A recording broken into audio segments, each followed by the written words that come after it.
Assalamualaikum warahmatullahi wabarakatuh. Berjumpa lagi bersama saya Ari Naran dalam acara podcast Pertanyaan dan Obrolan Dunia Kesehatan.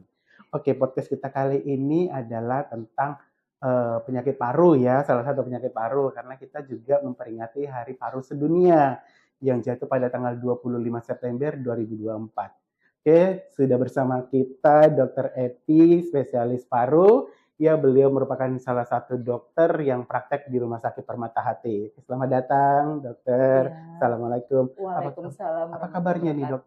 Alhamdulillah sehat. Sehat ya. Oke, dokter. Kita bicara tentang penyakit paru, nih ya. Salah satunya ada asma nih. Nah, kita akan bicara tentang asma. Dokter, penyakit asma itu sebenarnya penyakit apa? Oke, baik Mas Ari. Sebelum kita jauh membahas ya, kita terlebih dahulu tahu di mana tempat dan predileksi dari asma. Asma, ya. Iya. Paru-paru kita ini ada paru-paru kanan, ada paru-paru kiri ya. Dan paru-paru ini terdiri dari saluran nafas dan parenkim. Parenkim itu jaringan paru. Jaringan paru ya. Asma ini terletak di saluran pernapasan. Nah, seperti itu ya. Iya. Nah, jadi asma itu adalah penyakit kronis. Nah, kronis ini artinya jangka panjang. Saluran pernapasan ya, yang menyebabkan, nah dia ada inflamasi. Nah, inflamasi itu peradangan dari saluran nafas. Nah, kemudian ada bronkokonstriksi, dia menyebabkan bronkokonstriksi, penyempitan dari saluran nafas. Nah, kemudian hiperreaktif bronkus. Nah, hiperreaktif bronkus itu saluran nafasnya sensitif. Nah, kalau ibarat tanaman putri malu ya, nah, kalau kita sentuh kuncup. Langsung kuncup. Nah, seperti itu juga saluran nafas pada pasien asma. Ya, akibatnya apa? Pasien akan merasakan batuk. Ya, kemudian sesak nafas, dada terasa berat, ya, nafasnya berbunyi. Nah, itulah yang asma. Oh gitu ya. Jadi asma ini penyakit saluran pernapasan ya, bukan sistem pernapasannya yang salah ya. Di saluran. Oke. Ngomong-ngomong asma ini kan banyak nih penyakit asma. Saya juga berteman dengan penyakit asma. Gitu.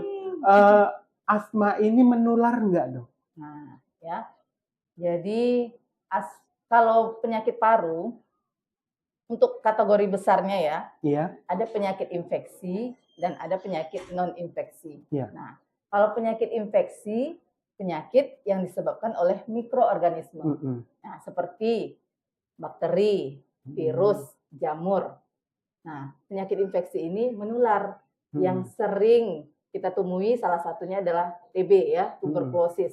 Nah, itu kan ya. TB paru itu menular karena dia golongan penyakit infeksi. Nah, kalau asma dia tergolong penyakit non infeksi. Nah, jadi asma ini tidak menular. Jadi jangan khawatir kalau ada penderita asma, kita dekat juga nggak masalah. Ya, nah, jadi jangan khawatir untuk tertular.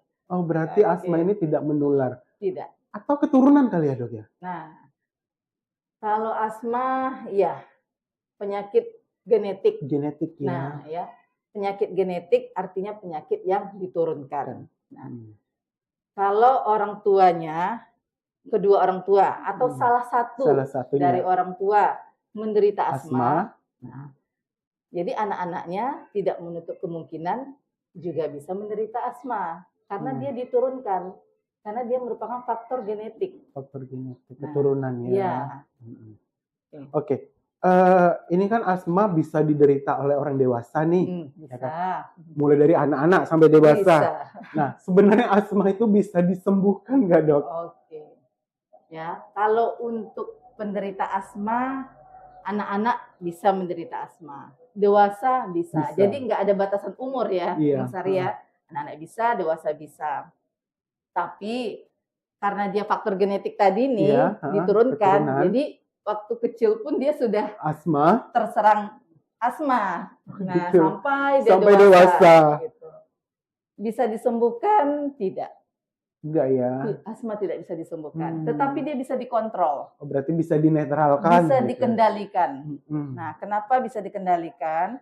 Karena asma ini selain faktor genetik, dia kan ada juga faktor lingkungan. Nah, ada faktor pencetus.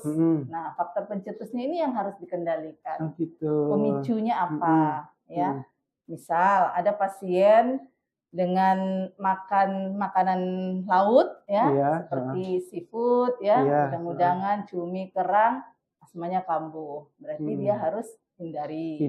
Ya. Nah, atau mungkin dia terpapar sama debu, terpapar sama asap rokok, nah, sama polusi, kebakaran hutan. Nah, itu harus dihindari. Jadi dia faktor pencetus ini bersifat individual.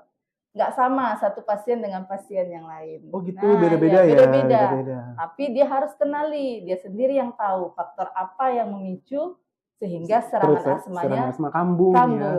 Oke, berarti kan gini, asma ini munculnya kan bersama dengan alergi. Nah, kan? Ya, sebenarnya alergi yang membawa asma atau asma yang membawa alergi? Nah, ini sering dua sekawan dia. Nah, gitu. Jadi asma dan alergi ini saling berkait. Nah, saling bersamaan ya. Asma salah satunya ya, kalau pembagiannya itu namanya asma alergik. Nah, jadi ada asma alergik, asma yang muncul, yang kambuh karena pemicunya alergi. Oh, gitu. Nah, kita harus tahu juga alergi itu apa. Nah, ya, alergi itu adalah reaksi berlebihan dari kekebalan tubuh terhadap zat yang menimbulkan alergi. Nah, ya. Jadi pasien asma itu 80% dipicu karena alergi. Tetapi pasien-pasien alergi belum tentu juga dia menderita asma. Nah, karena alergi ini ada yang misalnya dia pagi-pagi bersin, yeah. Atau kulitnya bentolan, biduran kalau terpapar sama dingin. Yeah. Nah, cuma dia nggak sesak. Nah, dia kan alergi nih, tapi dia nggak sesak. Berarti dia tidak sampai ke saluran pernapasan.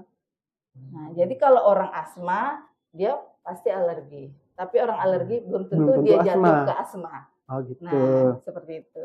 Oke. Asma ini kan tidak bisa disembuhkan tadi kan. Ada nggak cara untuk menghindari biar nggak terkena asma? Ya, tadi kita sudah bahas sedikit ya, bahwasanya asma ini tidak bisa sembuh, tetapi bisa dikendalikan, bisa dikontrol. Yeah. Jadi kalau selagi bisa dikontrol, dikendalikan, dia akan beraktivitas seperti orang yang tidak menderita asma.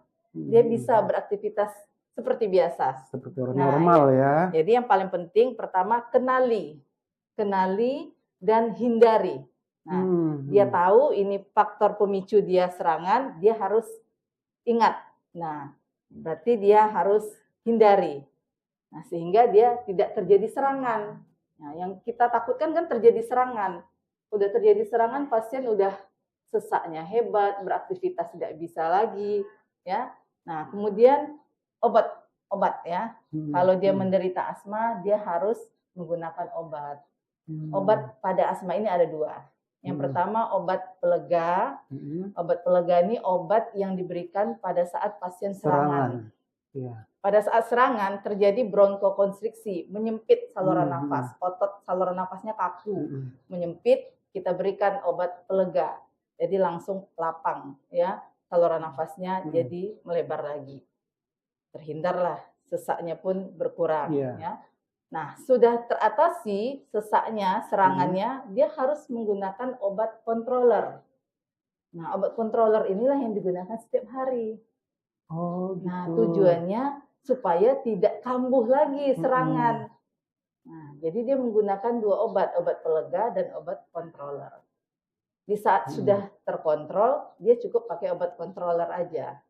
Nah, kemudian dia makan makanan yang bergizi, ya. Diet seimbang supaya daya tahan tubuhnya bagus, ya. Kemudian olahraga. Nah, olahraga yang teratur. Olahraganya nggak perlu yang berat. Cukup yang ringan, yang Yang biasa. ringan saja ya, seperti berenang atau sepeda statis atau jalan santai. Karena kalau berlebihan olahraga juga Malah bisa bikin memicu. asma ya. Memicu juga terjadinya asma. Karena ada asma yang dipicu karena kelelahan. Nah, banyak sebenarnya pembagian asma ini. Asmanya. Ya. Kemudian setelah itu kita konsultasi sama dokter ya, setiap bulan konsultasikan rutin ya, tanyakan sama dokter bagaimana ya, siapa tahu nanti udah mulai diturunkan dosisnya ya, artinya kontrol teratur. Oke, terima kasih Bu tentang asmanya. Itu tadi singkat tentang asma. Jadi buat rekan-rekan atau sahabat-sahabat TH yang mempunyai asma untuk keluarganya atau siapapun, ya silakan rutinitas kontrol ke dokter Epi. Ya nanti untuk jadwalnya bisa dilihat ya di bawah sini. Ya itu saja dari kami.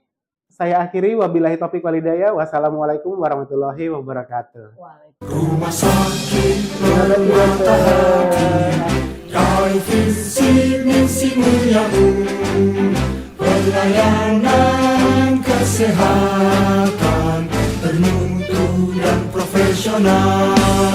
Rumah sakit permata hati, tempat kami berbakti, berjanji tulus mengabdi, adalah komitmen kami. Luruskanlah tujuanmu pada Yang Maha Kuasa, siap memberi yang terbaik.